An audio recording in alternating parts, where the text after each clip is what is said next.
Hey, what's going on, guys? How we doing? Second episode of Pirates Chat, and we are obviously joined by Rich, my co-host. How you doing tonight, buddy? Good, man. Good. It's been a busy weekend, but pretty good. How about you? Oh, not too bad. I do want to apologize for last night. We got cut off. We had Jason was on the show last night, and it was the first time he came on by himself in the backstage. And I just want to apologize to the guests that were watching last night that might be on now. Jason hit the end stream button last night and it shut the whole show down instead of hitting the leave studio button. So I just wanted to apologize for that. But anyway, it was a good show last night. We did our mock draft recap last night and a little draft recap. It was fun. And but anyway, we're gonna talk Bucko ball tonight. I know they play in 30 minutes against the A's. Um, hopefully it's not a hopefully it's a sweep, but we'll see. We'll see. I mean, there's probably as many people on the stream as there is in the stadium tonight that aren't working. Yeah, they play in front of a crowd of several. I honestly think I've been to high school baseball games with a bigger crowd than what the A's draw, which is terrible. When you think about some of the guys that they've had rolling through there in the last few years, they've really had some good ball players in Oakland. Yeah, It's just as soon as they get a chance to get out, kind of like in Pittsburgh, they hit the first thing smoking out of town. right. And speaking of the series coming up for the weekend, May the 4th be with you. Mitch Keller bobblehead. I don't know if he's pitching Saturday or not. He would be off rotation, but it would make sense. But we do have someone to come in and talk a little bit about the Rockies this weekend. We have Miss Susie Hunter.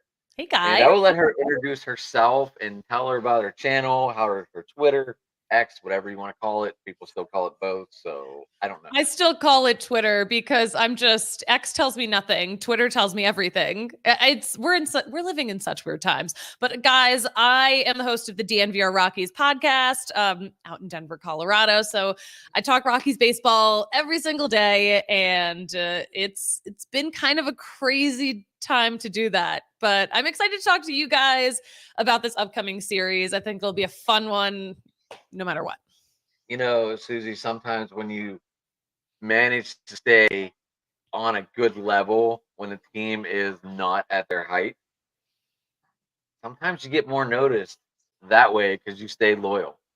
I stayed loyal. I'm still here. I'm in it. And we're like in the trenches right now because the Rockies are off to a start that, I mean, we haven't seen in centuries or more than a century. 7-21, I think that's all. Yep. And the other thing is, so the Rockies in every single game, these first 28 games, have trailed the opposing team at some point, and that is a streak that we haven't seen since the 1910 St. Louis Browns. So it doesn't feel great right now. And it's definitely a low that we really haven't seen for this Rockies team that's already been struggling so much for the past couple of years. So it's very interesting times. We're all kind of waiting to see what's going to shift the tide. And that's kind of funny when you think about the Browns having a losing streak. Yeah. St. Louis Browns, Cleveland Browns. You know what? Cursed name, question mark? Well, it's like, you know what? I was joking on my show the other night. We realized that stat, such an unfortunate stat, but I'm like, you know what? The St. Louis Browns, they went on to be the Orioles, and look at the Orioles now. They're in the middle of a great run. So there's a chance. It might just take 114 years. That guy named Gunnar Henderson right now is on fire. Mm-hmm. Oh, yeah. They got a couple of guys that are really strong over there. Those guys are cooking. It looks like a lot of fun. And I'm sure everyone in Boston on the Boston Network, on the Boston show that we have on the channel, is sitting there going, what? How do we get Trevor Story healthy? Oh, my gosh. I feel so bad for Trevor Story just because he was a guy that was doing so well out here in Colorado, went out there in free agency, was definitely a star that we were expecting to do great things no matter where he ended up. And he has just been, did someone curse him? Because he has been injured every single season that he has been gone from Colorado. And it's such a shame because we're still going to root for him, you know? Y'all have had some tremendous players in Colorado, going back to Andre the Giant, Larry Walker, Tulo, Todd Helton, all the way through Trevor Story, Charlie Blackman. And I mean, there have been some really top-notch all-star players come through Colorado, just haven't been able to get it together to get over the top. Yeah, and I think a lot of that too. I think some members of the front office might have just like gotten in the way of keeping some of those guys around. And I mean, now looking back, some of those moves did not age well. You forgot one piece of top talent in Connor Joe. How dare you? We love Connor Joe. Okay, I'm a Connor Joe fan, but putting him in the same category as those guys. Personality wise, he is A+. He's a great dude. Now your team does love our catchers with Elias Diaz and the guy I love talking to on my show now that he has been on a couple times. He even comes on and just talks regular baseball with us occasionally. Michael McHenry. Mm-hmm. And he's a great guy. I don't know if you've ever reached out to him to try and talk to him on your podcast, but he would probably come on if you reached out to him. Never had him on, but now I definitely need to reach out. That's for sure. Send him this clip, and that'll be my invitation. He does his own podcast now, and I haven't heard from him since. I don't know if AT&T wrapped him up where he's not allowed to talk outside on other podcasts or not, because ever since they started with him and Greg Brown, I've heard from him, but he has not come back on yet. So I don't know if AT&T wrapped him up where it's under contract. I don't know that. Maybe. Well, we'll find out. Right? I mean, he's a great guy. Always very talkative. Always very, very good guy right there, Michael McHenry. That's great to hear. But anyway, so obviously, Susie, do you travel? Do you follow the team at all? Do you go on any road trips? I do. Yes. I'm not on any road trips this month just because we have so much going on at DNVR in terms of the Nuggets in the playoffs, the Avs in the playoffs. So our resources and our staffing a little wrapped up with that. So I'm not on any trips, but we were on the road to start the season for that opening day in Arizona. And that was one of the most brutal opening days any team has ever seen. I don't know if you saw that. It was a 1 to 6. That was not pretty. That was not pretty. The last brutal beating I saw was the Red Sox beating up on the Cubs. Yeah, no, that was opening day. This is how the Rockies started their season, where we thought like, okay, the Rockies are coming off of the worst season record-wise that they've ever seen. They'd never lost 100 games before 2023, and they lost 103 games. It was just really, it's tough to watch because these guys care. They don't want to play like this, obviously. But then they go in this fresh start of the season, and it was a 16-1 loss. The third inning, Rockies pitching gave up 13 runs. It was absolutely brutal. It felt like a waking nightmare. Yeah, I know. You give up 2 in the first. Okay, it's kind of, especially when you answer right back and get 1 in the second. Mm-hmm. And then the bottom falls out, and you just got to kind of wonder, okay, is this like a precursor of things to come? I've seen stuff like that happen in the middle of the season where you have a game like, the Pirates had one a few years ago that they lost in the 19th inning on an absolutely horrible, or an 18th inning on an absolutely horrible call, and it wrecked the rest of their season.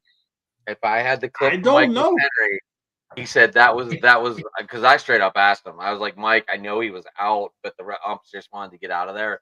I was like, did you feel that was the end of that year? Like that just killed like everything. And he looked at me and went, yeah, that was the moment, like right there. Now Indians were looking to re-swing it back. I mean, Houston was awful. The Indians went to Mexico, and I thought maybe you went there, a little road trip down to Mexico.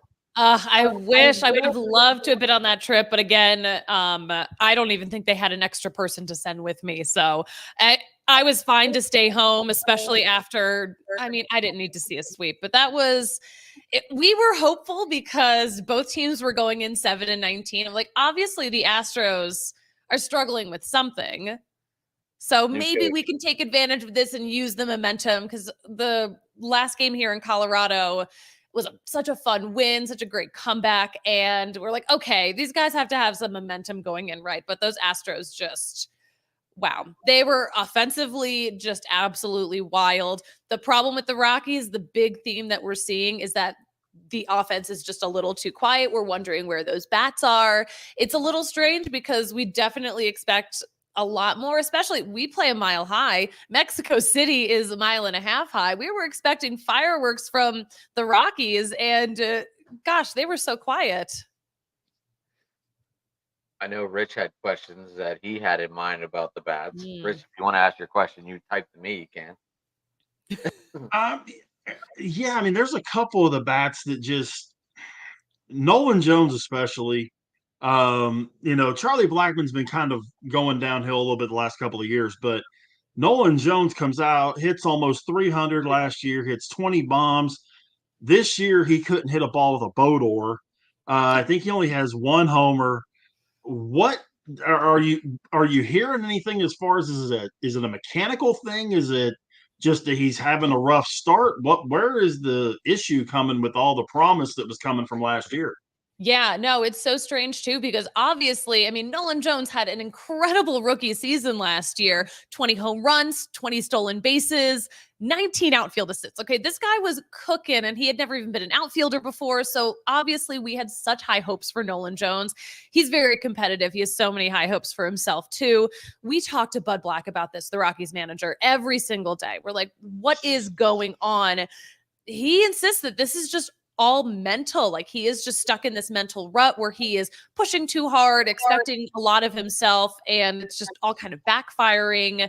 But also recently he's been experiencing some back tightness. So maybe there is something mechanical going on that they don't realize. Maybe he does have this injury that's building up, but something is going on, and we don't know how to fix it yet. But right now, in terms of why this is happening, Bud Black says it's pretty much all mental. Yeah. And baseball is a mental game. I mean, of course, there's the old line from Yogi Berra. It says 90% of baseball is half mental. Mm-hmm. But, it's just one of those things that you see it happen with even the best of them, that they get that little in their head, and until something changes it. And the thing is, from what I've heard from talking to and listening to a bunch of these guys, you never know what it is. It's not one of those things where you can just say, okay, on this day at this time, this is going to fix itself. Mm-hmm. You never know. I mean, I hope he turns it around, because like you said, with the way he came out last year, I mean, this guy was really looking like, okay, this kid is going to make an impact on this team. Yeah. We talked a minute about Charlie Blackmon, though. Is he washed? I mean, let's be perfectly honest. No, I'm serious. I mean, he's 37. I'm not gonna call him washed yet, but he definitely is getting older, and we're seeing that. But he's still got stuff left. He's still got stuff left in the tank, but he is not like a few years ago Charlie Blackmon. We have to temper our expectations. He's not washed yet. I think we have a couple more good years of him, but at the very least, though, I mean, it's great to still have him around, because he is an incredible clubhouse guy. These young players love him. They learn so much from him, and that's a guy that I'd like Colorado players to learn from. He is the hardest worker. He is the first one working out. He's the last one leaving. Like, he is he's a great role model, and we're happy to have him here still. Oh, I have zero doubt about that. But do you think that he could very easily be a positive, but a product of the league-wide DH now? Oh, I mean, if he didn't have the DH, would he be on the team? That is a really good question. I mean, the Rockies especially need that DH spot, because we have a lot of guys who can play right field, but also play first base, but also DH. We have a few of guys who just fit into that very specific role. So it's nice to have the DH. I don't even want to imagine what the Rockies would look like if there was no DH spot, but it's great to have it. And originally, I mean, Charlie Blackmon is a guy, of course, who is used to playing in the outfield every day. So he was like, I don't think I'll even want to use that spot. And now, of course, I think now that he's using it, we see him in that DH spot a lot more. That's the like I always come across this problem. You look at the Pirates lineup and you go, would any of these guys be actual starters on another like top tier team? Hmm. Like I like even okay, so you're from Philly. So Hmm. you look at that, Trey Turner, and then you look at Swerver. Would O'Neal Cruz even make a starting spot, or would he make a spot start? Right? Like that's like the crazy thing to think of. And And this is we're living. I would love to visit the parallel universe and just see how chaotic it is. I'm surprised you don't have what your game starts in what 5 minutes, right? Oh, the Rockies have an off day today. They were just in Mexico. I was thinking about your other team that should have. Oh, yeah. I am very locked into the Rockies. I don't watch the Phillies every day. No, I was Oh. talking about your Nuggets. Oh, my Nuggets. Yes, that game is about to start if it hasn't already. Yeah, after this, I'm going to go out and watch it. We got 5 minutes. Okay. Yeah. Hopefully, you're going to give us a couple more minutes of your time than that. Oh my gosh, of course. Yeah. Absolutely. No, I get it. It's playoff. This is like they win tonight, they get the rest for a little bit. Mm-hmm. And they get Yeah. the Oh, Lakers I out. would have loved if they swept the Lakers. That would have been so much more fun, but it's okay. I'll take a win at home because that would be fun too. I completely agree. I am not. Mhm. I'm not a Braun fan. Sorry. He's so salty No. this series too. He's not enjoying this. He doesn't like losing. It's really funny to watch. Well, and it's a well, I think it's a combination of things too, because he's having the issues with the team. But as much as I really hate saying this, he's also coming to the realization that his kid is not that good. Oof. Oof. I've Oof. seen projections where he's not even in the second round. Oh man. That's disappointing for him, I'm sure, because he had the dream of playing with his son. How old's his next but kid? think of How old's his next Well, kid? but He can play with that one, maybe. I don't know, but could you imagine the pressure? I mean, That's a okay, lot of pressure for a kid. let's use Jackson Holiday, Matt Holiday, big Yeah. time Rocky player, right? Mhm. Let's use Jackson Holiday as the example. But Jackson's skill set is way higher in his baseball acumen than Bronny's is in the basketball acumen. And you see the struggles that Jackson Holiday's having since he came up, and they ended up sending him back down. Mhm. And that's pressure there. And Matt Holiday was solid, but he wasn't top 5 all time. Mhm. You got Dad is top 5 all time. You go to USC, which, let's be honest, that's not really a perennial basketball college to start with. Mhm.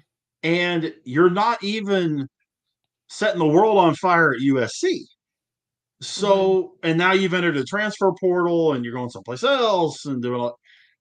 There's just a lot of.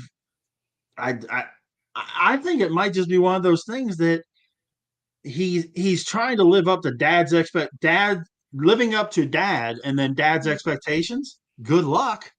Yeah. The bar is really, really, really high. It's an impossible position to put such a young person in.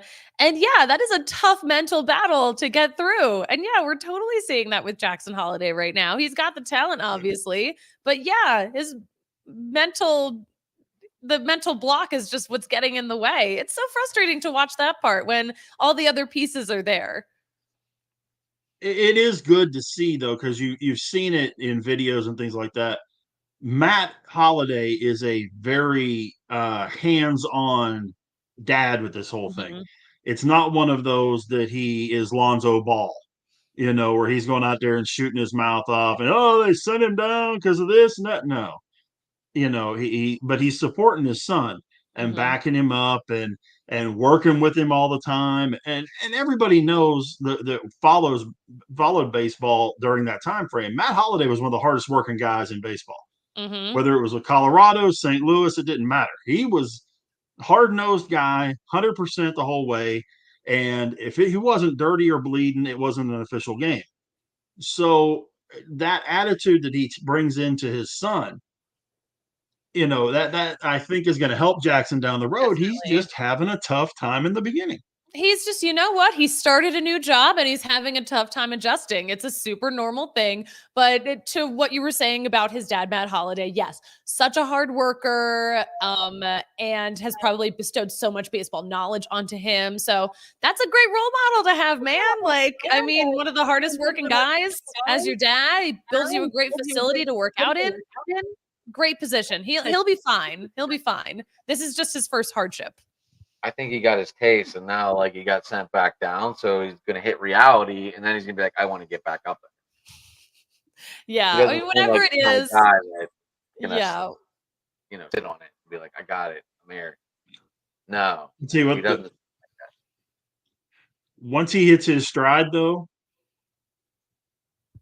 you were talking about Gunnar Henderson. He's going to be right there with Gunnar Henderson and Adley Rushman. I have no question of that. mm-hmm. Man, they got some good rookies. Damn. Well, they have developed their prospects well, the Orioles. Good for them.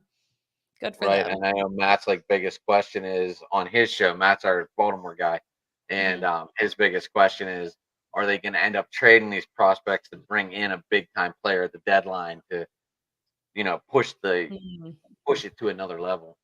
And he's like, I don't really want to because I want to see what these guys do. Yeah, I'm kind of agreeing with that. I want to see what this young group of Orioles can do. Because, I mean, just to bring it back to the Rockies, that's kind of what the Rockies are hoping for with all of the young players we have. And we also have a top prospect who is about to be called up any second. A lot of reports saying that he's already today. What? Yes. So, I mean, the team hasn't today. Jordan's back, right? The team hasn't announced it yet, so we don't know what the corresponding move is going to be. But he's probably already in Miami if he's not already there. Miami now, like that was reported earlier. It was, yes. I'm just saying it hasn't been announced, so I don't know anything else about it. But yeah, he's probably in Miami. I was going to ask you about that, and then let's talk about it then. He's your number 4 prospect, 71 out of 100 in the MLB. Got to be excited. I mean, yeah. He's probably going to start tomorrow night. I would think so, yeah, especially because, now we've got a guy on the IL, but I would expect for him to start, and he's been on a tear down in AAA, so he's coming in with some great momentum. I think it'll be a great fit. I'm looking forward to it. But yeah, he was so exciting to watch this most recent spring training. Yeah, Jordan Beck's going to be a lot of fun to watch. I have a lot of faith in him. I was excited. I wrote down his stats, and then I didn't bring that paper with me from work. So that's my fault, but I knew he was caught. I not called up yet, but from what I was reading, he was in Miami as of, I believe, 4:00 today. Oh my! What were you following his flights? No, I was just following what I was reading. Yeah, I'll give you some of his stats from this year down in AAA. So all right. 31 hits, 5 home runs, 28 RBI, stole 5 bases already. I mean, these guys are like 3 weeks into the season. So, yeah, Jordan Beck has been on a tear.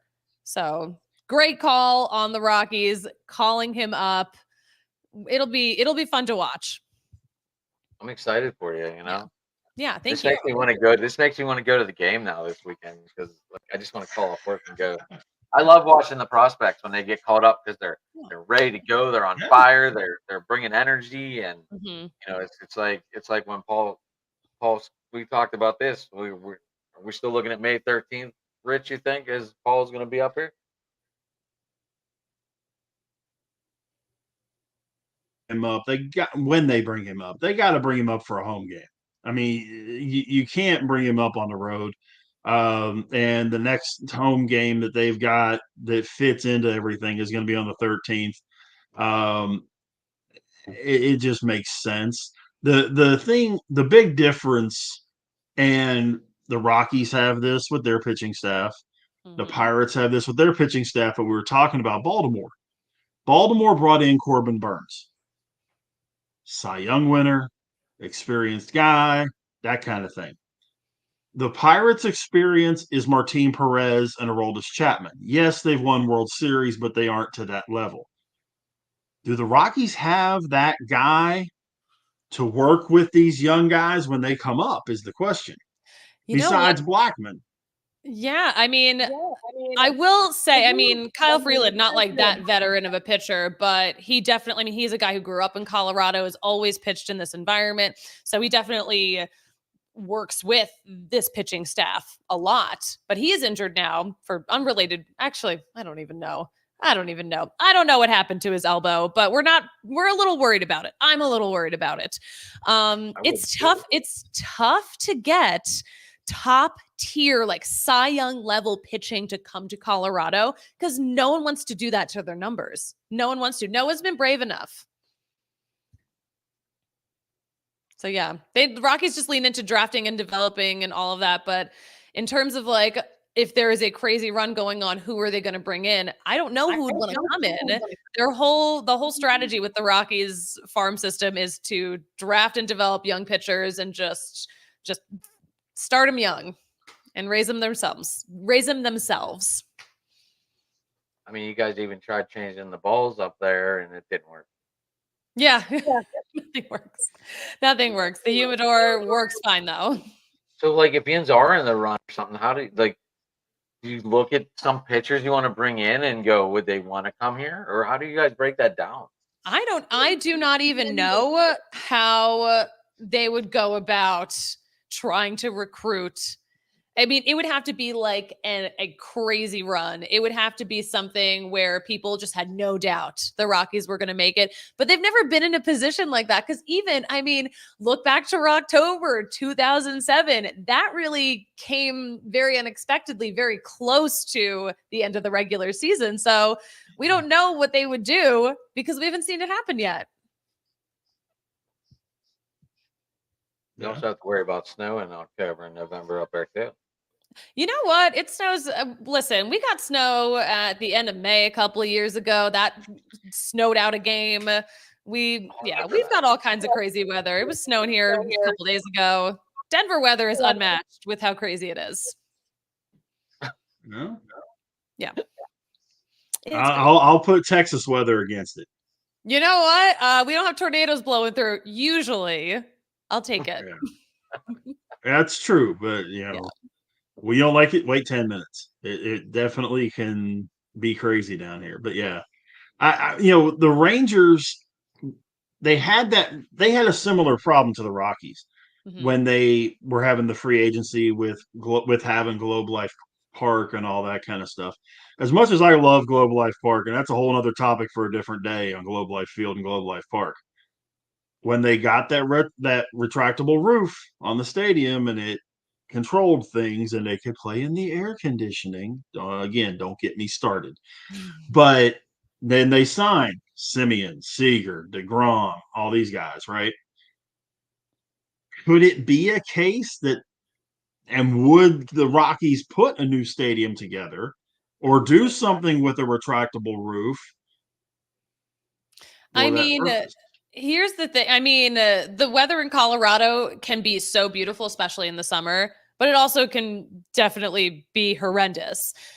I would love to see a stadium with a roof though, just so we could get games in no matter what. But also, they've built Coors Field in this area in lower downtown, Lodo, as the locals call it. It has just grown around Coors Field over the past 30 years.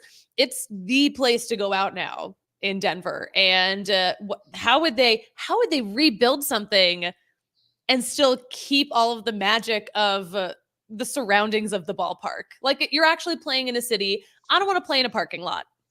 I want to play in a city. I understand. Yeah. I fully understand. But now that you're mentioning it, I'm like, oh, if we just had like some AC going, could we get some better guys or something different? Who knows? Well, I was also thinking that the retractable roof may help with the flight of the ball. Right. There's that whole thing. Very interesting. Very interesting. I'm intrigued. I'm intrigued. That ran through my head too, Rich. I was just thinking like that would stop the altitude thing. I don't know. It very well could. Would it stop it? No, but I think it could reduce it. Well, I think you'd have to pressurize the stadium. You'd have to make the stadium a humidor. Well, no, because if you have if it's humid outside, you go inside your house where the air conditioning's running. Mm-hmm. It's not humid anymore in your house, Yeah, right? but I'm also You're not gonna do going. the same thing. But I'm not going from sea level to a mile high when I walk into my house with that humidity. It's not the humidity that is. It's the elevation. Well, but if you're at your house in Denver Yeah. and you're still a mile high, Yeah. I mean, so you go I'm from not. the stadium to your house, Yeah, I'm like you're not gonna follow. feel a difference. I'm not following. I'm not If following. you're outside in the humidity and everything, Yeah. you're outside in the humidity and all that stuff going on there, and you've got the air pressure and all that Yeah. outside. Mm-hmm. Now you move inside your house. Yeah. Humidity's gone Yeah, because but the you got the air humidity's not. conditioning running a lot, Well, and the the air humidity. pressure is affected by the air conditioner. Yeah, but I'm also not trying to hit home runs in my house, so I think the Well, ball would take your still house to a much travel. larger scale, of course, but Okay. take your house to a much I don't larger know. What scale. are your physics credentials, Rich? No, I'm just going off of what I've seen at We're stadium. still a mile Where, high. The humidity isn't what's what's but doing putting a it. roof, but if you could somehow magically have some architect Okay. Is this build what a we're like roof, doing? Is this what we're gonna do for like most of the show? Is debate something that neither of us are qualified to debate? Is this like what well, we're gonna do? no, I'm just looking at dropping the air pressure. That's all. That could Yeah. help you get the free agents in. I don't know. I don't know if that's physically possible. But again, none of us are qualified to talk about Right. this. Is there anything else you guys want to talk about Rockies Pirates related before we call it? Well, Well, I am ready to watch. I love baseball. So like, I'm not even looking forward to this A series because the Pirates should at least win the series. Um, Mhm. I always feel the Rockies give the Pirates a run for their money. Um, how exciting were you in that comeback against San Diego? Oh, it is always so nice to beat the Padres. Always so nice. I was like, okay, I don't think we're going to win this series. I'll take the split. I'm fine with it. But yeah, that was an incredible win. And also, I mean, we got a great rally starting home run from another guy who was just called up. He debuted last year, but he had just been called up that day. So again, getting these fresh faces in, these hungry young players, always changes up the environment. We saw it a couple of days ago. I think there's a really good chance we could see it with Jordan Beck, but that was such a fun win. That was a pretty wild and unexpected one. It jumped to like what 9-2, and then you guys just Oh, here, blew. I'll pull up my scorecard. Give me a second. All right. We had, what day was it? No, that's the wrong game. All right. I got to sort through my scorecards. What game number was that? That was maybe game 26. That sounds right. Let's see. Yeah, we had, oh yeah, that 6th run, 8th inning. Yeah, that was pretty wild. All started with that home run.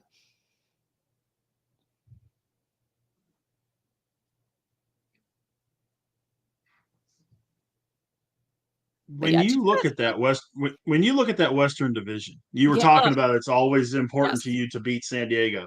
Mhm. You know, you've got the Dodgers San Diego rivalry and the Dodgers Giant rivalry and that kind of stuff.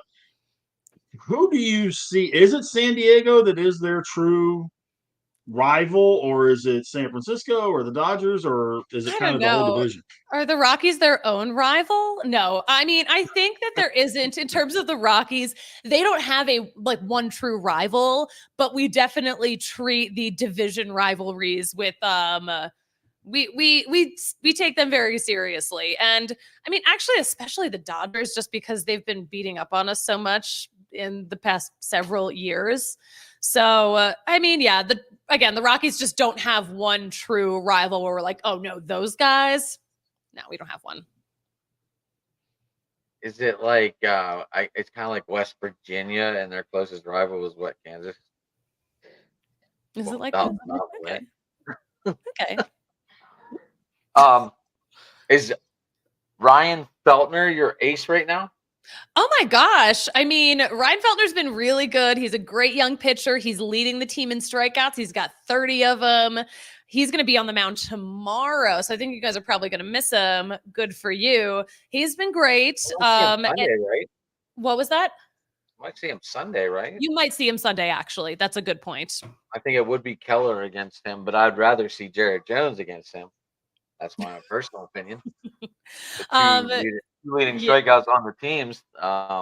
Obviously, Jared Jones has a couple more innings, but he has 39 Ks in 29 innings. But his whip's also almost a whole point lower than Feltner. Oh, well, listen, Feltner, a very young pitcher and pretty much missed all of last season after that skull fracture. So it's truly a miracle he's even alive, that he is able to pitch, and to come back and be pitching at this level is very impressive. Technology and doctors these days do miracles. Yeah. I mean, it's a medical miracle. Like, I mean, technology is not going to save you from right. Fastball off of Nick Castellanos. Like, that was just a crazy, crazy thing that happened. We're grateful he's alive, and even more grateful he's pitching as well as he is. But yeah, he's doing well. Austin Gomber, who was one of the pieces that came over in the Nolan Arenado trade, he's been doing pretty well too. Cal Quantrill has given us so many quality starts. So we've got some decent guys. Technically, Kyle Freeland has been the ace, but he has struggled so much this season, and now he's not even pitching. So maybe we do call Feltner the ace. I don't know. We're going to think about it. All right. Yeah. I was just asking because I knew he was leading the team in strikeouts, and Jared Jones, he's a rookie this year, I believe. He's only 22 years old. But I mean, this dude's on fire. I don't know if they're limiting him or what, because he came out after 5 innings and only 60 pitches on his last start. Oh, that's weird. Yeah, so we don't know if he was not feeling well, injured, or they're actually watching him. We were not very sure. Interesting. Rich, oh my gosh. Well, on that last start. What was that? I was talking to Rich. Oh, I'm sorry. I just asked him if he picked up on that. Yeah, and I just had one other quick thing, because you brought up a lot of injuries. Yeah. Do you think that might be the biggest issue with the slow start? Is the injuries? Yes. Oh, totally too. Because also we're down another ace in Germán Marquez. We're down 2 starters right now. I think people forget that. I mean, we have Germán Marquez. Antonio Senzatella also got Tommy John last year. So Marquez will be back probably right after the All-Star break. Senzatella is not going to be able to come back this year. So yeah, we're down like some starting pitchers. And I feel like people don't talk about it enough because it's just so easy to dunk on the Rockies, but they're kind of down bad right now. They've had a little bit of bad luck. If you start bad, you could end really good. Yeah. I think things will get better. How much better? Time will tell. Don't think it can get much worse than it is right now. You're in that division where you're up against all them good teams. So are you like too far wounded to recover? I guess that's the biggest question. I mean, if you're not with that team, if you're not with them all the way through, there's a good chance you're going to be in the cellar anyway. Yeah. I mean, the thing is, every team in this division improved in the offseason. So it's like, yeah, this is probably not the year, but I didn't think they'd start off like this. No one ever wants their baseball team to start off. No. But I think it'll get better. But, will it get better in time for Pittsburgh? Time will tell. Right. All right. Susie, I know you want to get out there and go get food and watch your Denver Nuggets beat the Lakers. And I am grateful you came on. Maybe we could do a recap next week after we actually see the series and hear the series. And then who knows? Maybe you'll still be on rest, because I don't think the next series starts until after the weekend anyway. Yeah, you know what? I would love to come back and recap with you guys. It was so great talking to you. I'm so grateful that you guys invited me on. Good luck to you guys. I was like, appreciate the time. I didn't know who you were, but I was like, I like these guys. Oh, thank you. Well, I am grateful you came on. Susie, if you want to tell our guests how to get a hold of you, please let them know. All right, guys, you can follow all of our Rockies news at DNVR_sports on Twitter. And you can follow me at the Susie Hunter on all platforms. I'm consistent like that. I don't know if I think I just follow the Denver Sports. I don't think I actually follow you yet. Oh, I was going to say, yeah, we've got our own Rockies account and I've got my own account, obviously. But yeah, we post memes, unhinged tweets. It's a blast. So far from what I've seen, I like it. Thank you. Thank you. I appreciate you guys so much. It was so great talking to some East Coasters again who get me, who get my intensity. I hope they beat them tonight. I really do. Yeah, Thank you. definitely. Thank you. Definitely. Rich, how people get a hold of you, big guy? At Go Big Go Home Pod on Twitter. That's the easiest way to do it, or my name on Facebook. It's Rich Richardson. Keeping up with everything going on and having a blast doing this. And Adam, definitely glad to do this for another time, and looking forward to seeing what I like seeing those teams. Hopefully, Pirates and the Rockies can do this. Start out rough, finish really strong. I saw the team in Arlington do that last year. We saw what happened. Yeah, I like That's that. right. That's right. Hey, I am at Sports Talk and Get on Twitter, X, whatever you want to call it. Driving to the Top also on Twitter. Sports Driving to the Top Productions on YouTube. Follow us, subscribe, like, do all the good stuff that help us out. We'll help you out if you give us your channel. We'll follow back, subscribe, whatever you want to do there. And everybody, thank you for tuning in, and everybody have a good